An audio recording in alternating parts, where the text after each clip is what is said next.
Press conference की जा रही है, कोई राष्ट्रीय मुद्दा है, उसके ऊपर प्रेस कॉन्फ्रेंस का आयोजन किया गया, आप लोगों को आमंत्रित किया गया है। जैसा कि आपकी सबकी जानकारी के अंदर है कि देश में लगातार लोकतंत्र में एक खतरा सा महसूस किया जा रहा है।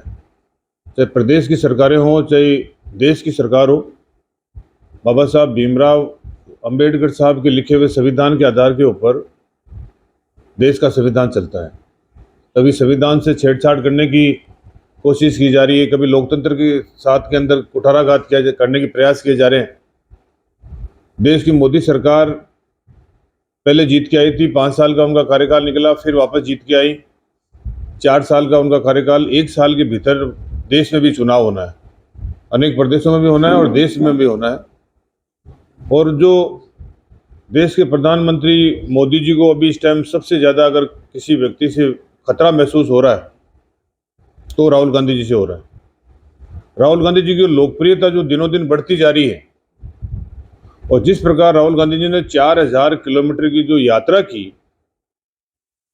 उससे मोदी जी घबरा गए, उनकी राजनीतिक दल घबरा गया, उनकी पार्टी घबरा गई।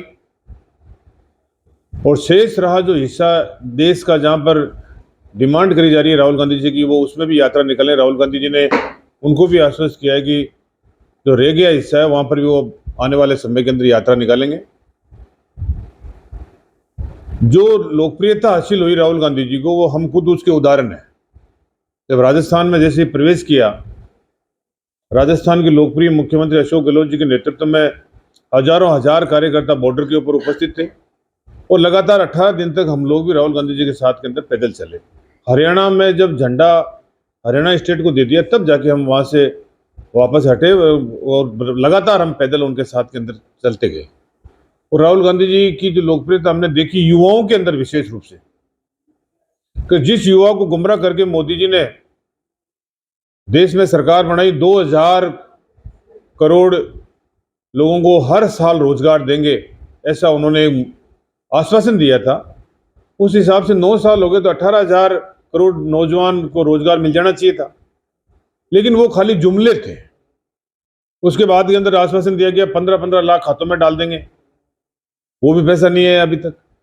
फील गुड, कई प्रकार का आश्वासन, कई नारे, अच्छे दिन आएंगे, किसानों की आमदनी दुगुनी चौगुनी कर दी जाएगी, लेकिन एक भी मोदी जी का नारा पूरा नहीं हुआ। आने वाले वर्ष के अंदर चुनाव है और जो उनका सर्वे हुआ उसके अंदर उनको ये पता लगा कि राहुल गांधी जी जो है उसकी लोकप्रियता इतनी जबरदस्त हासिल हो रही है कि आने वाले समय में वो टक्कर देंगे और देश के प्रधानमंत्री बनेंगे।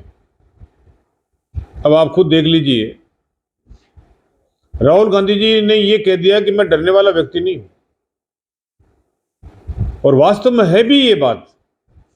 उन्होंने कहा कि मैंने मेरे परिवार से 2, मेरी दादी को खो दिया, मेरे पिता को खो दिया।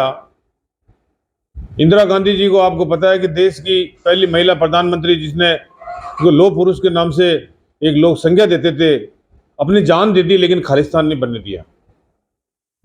क्या नहीं किया था उस वक्त उन्होंने संसद के अंदर इंदिरा गांधी जी के साथ में? उनकी बेइज्जती की गई, उनको संसद की सदस्य से निष्कासित कर दिया गया उनको। लेकिन देश की जनता के बीच में चुनाव में गई तो भारी बहुमत के साथ के अंदर वापस सत्ता मिली कांग्रेस को, इंदिरा गांधी देश की प्रधानमंत्री बनी।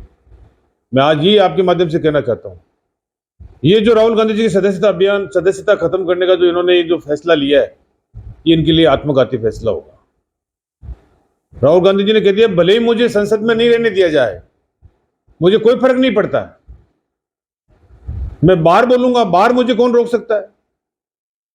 लेकिन जिस प्रकार ये बीच में अभी पहले कुछ दिनों पहले दिल्ली के अंदर राहुल गांधी जी, सोनिया गांधी जी को उन्होंने बुलाया ईडी के माध्यम से, और जिस प्रकार रात को प्रताड़ित किया गया, रातों को हम लोग वहां पर रुके हुए थे।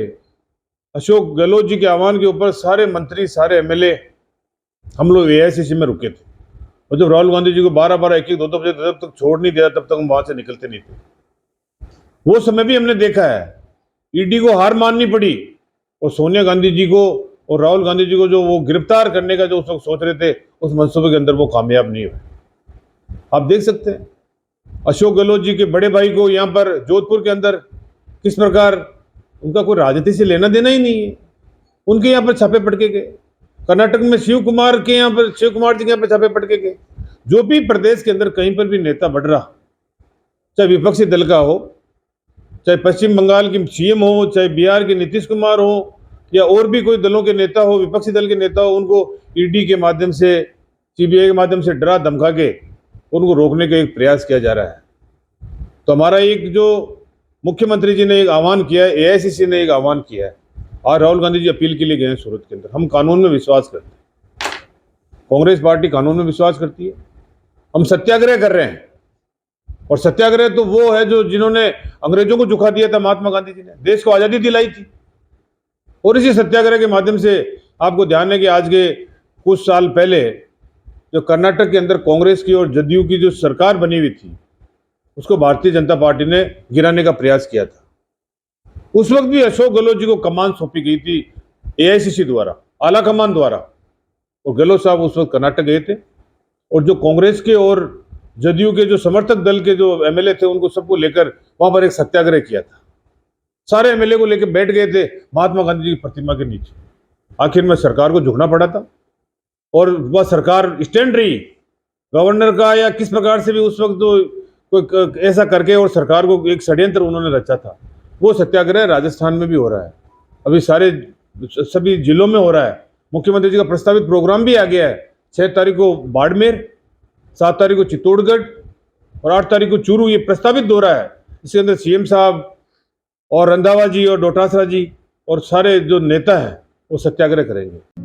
अगर आपको हमारे वीडियो अच्छे लग रहे हैं तो अभी हमारे चैनल को सब्सक्राइब करें, साथ ही हमारे वीडियो पर लाइक, कमेंट और शेयर जरूर करें।